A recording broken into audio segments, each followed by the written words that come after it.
అందరికీ నమస్కారం. మనమైతే ఈరోజు కార్తీక పురాణంలో 12వ అధ్యాయంలో ఉన్నాం. ఈరోజు మనం ద్వాదశి ప్రశంస సాలగ్రామ దాన మహిమ గురించి తెలుసుకుందాం.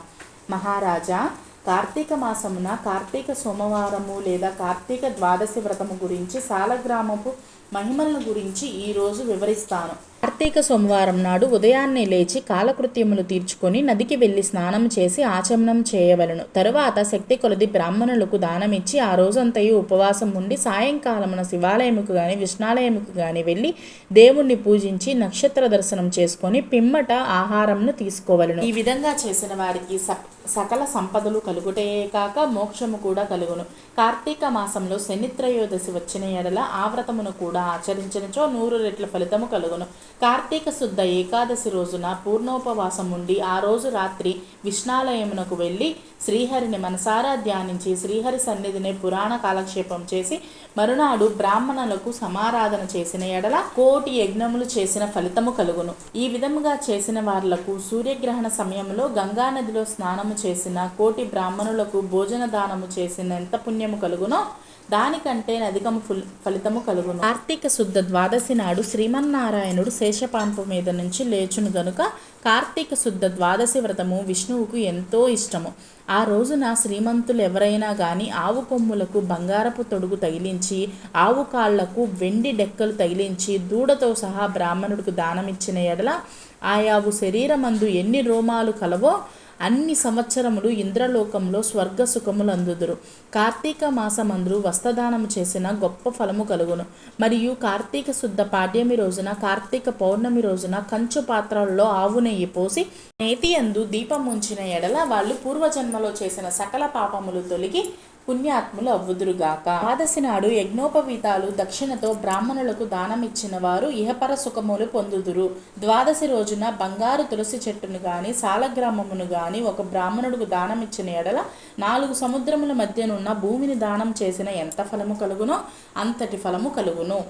సాలగ్రామ దాన మహిమను గురించి తెలియజేస్తున్నారు శ్రద్ధగా. పూర్వం అఖండ గోదావరి నది తీరమందలి ఒకానొక పల్లెటూరులో ఒక వైశ్యుడు నివసించుచూ ఉండేవాడు. వాడు మిగులు దురాశపరుడై నిత్యము ధనము కూడబెట్టుచు తాను అనుభవింపక ఇతరులకు బెట్టక బీదలకు దాన ధర్మాలు చేయక ఎల్లప్పుడూ పరనిందలతో అంటే ఎదుటి వాళ్ళని అనే గొప్ప శ్రీమంతుడు అని చెప్పి విర్రవీగుతూ ఉండేవాడు. కనీసం ఏ ప్రాణికి కూడా ఇంతనైనా ఉపకారం చేసిన వాడు కాదు. ఎప్పుడు ఎదుటి వాళ్ళ డబ్బును ఎలా దోచుకోవాలి, ఎదుటి వాళ్ళని ఎలా ఇబ్బంది పెట్టాలనే ఆలోచనలతోనే ఎక్కువగా ఉండేవాడు. అతను ఒకనాడు తన గ్రామానికి సమీపంగా ఉన్న పల్లెటూరులో నివసిస్తున్న ఒక బ్రాహ్మణుడుకు తన వద్దనున్న ధనమును ఎక్కువ వడ్డీకి అప్పుగా ఇచ్చెను. కొంతకాలం గడిచిన తర్వాత తన డబ్బు తనకు ఇవ్వమని అడగగా ఆ బ్రాహ్మణుడు మీ డబ్బు మీకు ఇచ్చేదను కానీ 1 నెల గడువిప్పించండి అని చెప్పి అడిగాడనమాట. కానీ అది కుదరదు అని చెప్పటంతో నేను మీ డబ్బులను ఖచ్చితంగా మీకు తిరిగి ఇస్తాను, 1 నెల గడువిప్పించండి, మీ డబ్బులు మీకు ఖచ్చితంగా తిరిగి ఇస్తాను, ఒకవేళ ఇవ్వలేని పక్షంలో మరుజన్మలోనైనా సరే మీ ఇంట్లో ఏ జంతువుగానైనా పుట్టి మీ రుణమును నేను తీర్చుకుంటాను అని చెప్పాను. ఇంత వినయంగా చెప్పినాక కూడా ఆ వైశ్యుడికి కోపమాగక తన మొలలో ఉన్న కత్తిని తీసి నా డబ్బులు ఇప్పుడు ఇస్తే ఇవ్వు, లేదంటే నీ కంఠమును కోసివేస్తాను అని చెప్పాను. కానీ ఇప్పుడు ఇవ్వలేను అని చెప్పడంతో తన బ్రాహ్మణుని యొక్క గొంతుకను కోసి చంపివేశాను. తర్వాత అక్కడున్న రాజభట్లు ఎవరైనా సరే తనను వచ్చి శిక్షిస్తారేమోనని భయపడి ఆ వైశ్యుడు పారిపోయాను. కానీ బ్రాహ్మణ హత్య మహాపాపము కదా. పాపము తనను వెంటాడుతూ తనను కుష్ఠవ్యాధి వచ్చేలా చేసి నానా బాధలు పడి మరణించెను ఆ వైశ్యుడు. తాను మరణించిన మరుక్షణం యమదూతలు వచ్చి తనను నరకమునకు తీసుకుపోయాను. అక్కడ నరక బాధలు అనుభవించుచూ ఉండెను.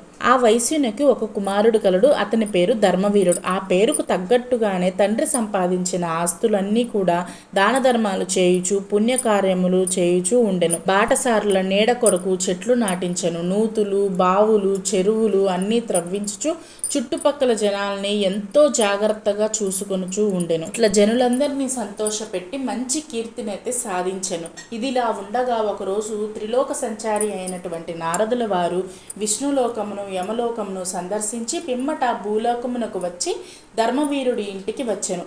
ధర్మవీరుడు నారదుల వారిని చూడగానే సాష్టాంగ ప్రణామం ప్రణామము చేసి నారదుల వారిని విష్ణుమూర్తిగా భావించి అగ్యపాదములతో సత్కరించి, ఓ మహానుభావ, ఈరోజు మిమ్మల్ని చూడడం నా జన్మ చరితార్థమయ్యింది.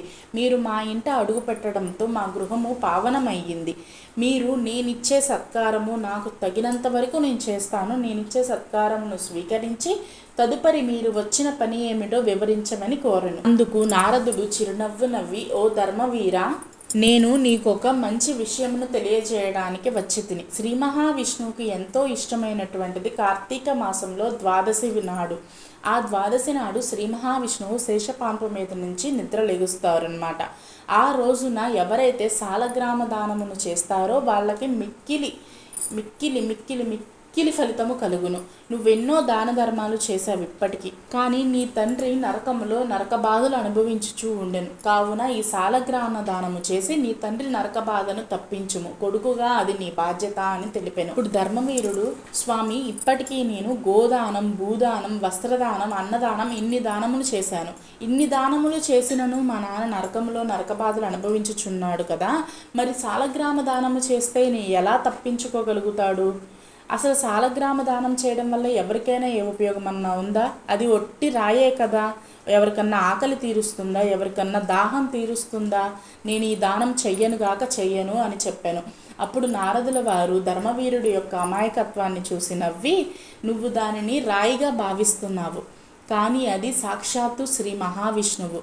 ద్వాదశి నాడు ఎవరైతే సాలగ్రామ దానము చేస్తారో వారి పితృదేవతలకు కూడా శాంతి కలుగును. కానీ ఇది ఒక్కటే మార్గం కాబట్టి ఇది తప్పకుండా చేయము అని చెప్పి వెడలిపోయాను. కానీ సాలగ్రామ దానము చేసే శక్తి ఉన్నప్పటికీ ధర్మవీరుడు సాలగ్రామ దానము చేయలేదు. తన తండ్రి నరకయాతనను తను తప్పించలేకపోయాడు.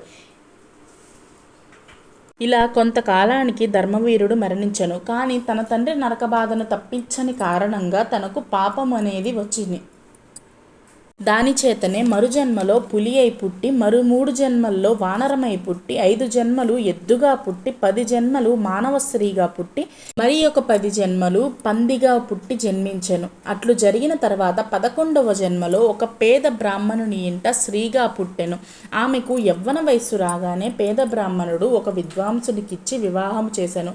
కానీ తాను చిన్న వయసులో ఉండగానే తన భర్త మరణించెను. చిన్న వయసులోనే తను అష్టకష్టాలు అనుభవించుట చూసి తల్లిదండ్రులు, బంధుమిత్రులు చాలా దుఃఖించారు. తండ్రి ఆమెకు ఈ విపత్తు ఎందులకు కలిగిందో తన దివ్య దృష్టితో గ్రహించి వెంటనే ఆమె చేత సాలగ్రామ దానము చేయించి, నాకు బాల వైధవ్యానికి కారణమైనటువంటి పూర్వజన్మ పాపము నశించుగాక అని చెప్పి దానం ఇప్పించెను.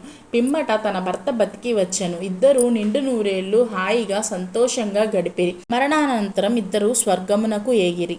ఇంకొంతకాలం గడిచిన తర్వాత ఆ బ్రాహ్మణ పుత్రిక మరి ఒక బ్రాహ్మడి ఇంట జన్మించి ఈసారి పుత్రుడుగా జన్మించెను. ప్రతినిత్యము సాలగ్రామ దానము చేస్తూ సంతోషముగా గడిపెను. కావున ఓ జనక, కార్తీక శుద్ధ ద్వాదశి రోజున సాలగ్రామ దానము చేసిన దానఫలము ఇంతయు కావున నీవు కూడా సాలగ్రామ దానము చేయు.